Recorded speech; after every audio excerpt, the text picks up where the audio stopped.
Gata ng Diwata, oy.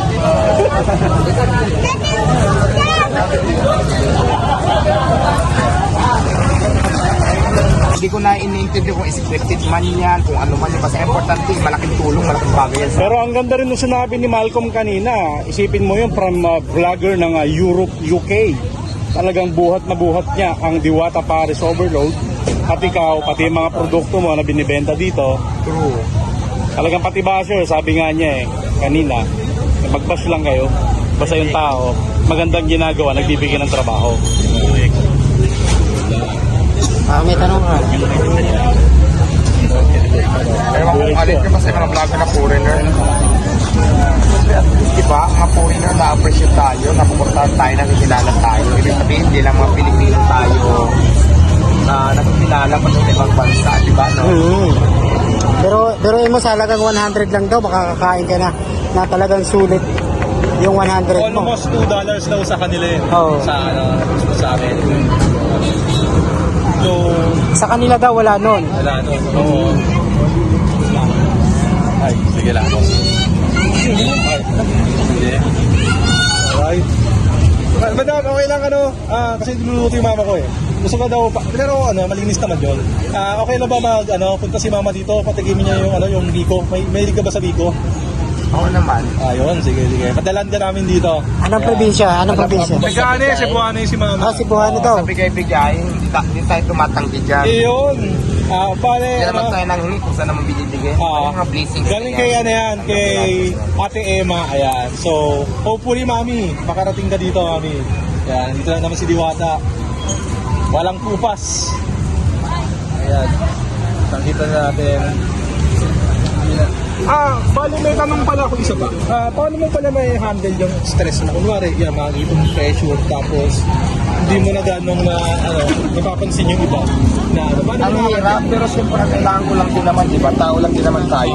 Mag-intindihan, mag-unawaan na lang tayo. Ako naman, intindihan ko din naman sila yung mga ipon nila para pumunta dito.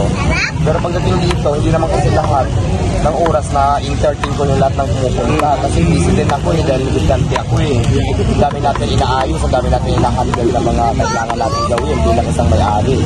So minsan may mga time talaga na hindi ko napapagbigyan yung iba na magpa-picture kasi nga busy ako sa ginagawa ko. Pero nagbibigay naman tayo ng time pag-picture, interview ng vlogger katulad sa'yo ngayon.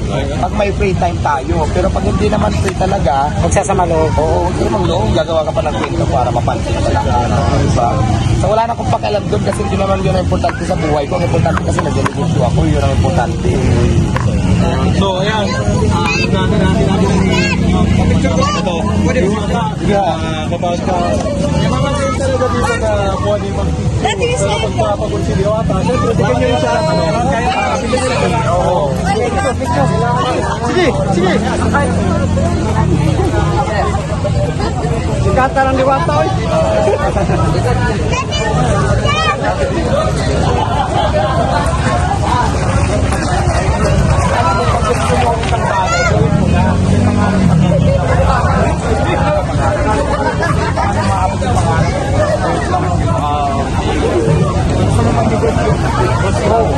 Buhay, umpisan mo na agad kung kaya mo na.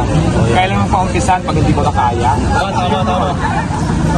Madam, meron nga pala, may isang plano mo para sa mga vegetarian. Since magkakaroon kayo ng mga bagong menu, meron ba kami maasahan na healthy namin galing sa Meron tayong may mga herbal food, may mga mga gulay-gulay, Diwata Overload Gulay Paris. salad, pwede rin salad. Salad, marami tayong idadagdag doon sa Meron tayo kasi mga kababayan, mga iba-ibang mga mga tao. sides, mga dessert, ayan, mga ganyan. May mga iba-iba tayong mga kababayan dito na syempre nagbabawas ng kolesterol, pero hindi naman sa hindi discourage yung yung pares Pero syempre para mas maging balance yung mga kinakain natin, mga nutrition natin. So may maasahan kami doon. Mayroon, pero make it sure lang, siguro familiar naman kayo kung anong tinitinda ko na ito Ngayon, kung alam mong hindi makakabuti sa kalusugan mo, so wag ka nang tuloy, di ba?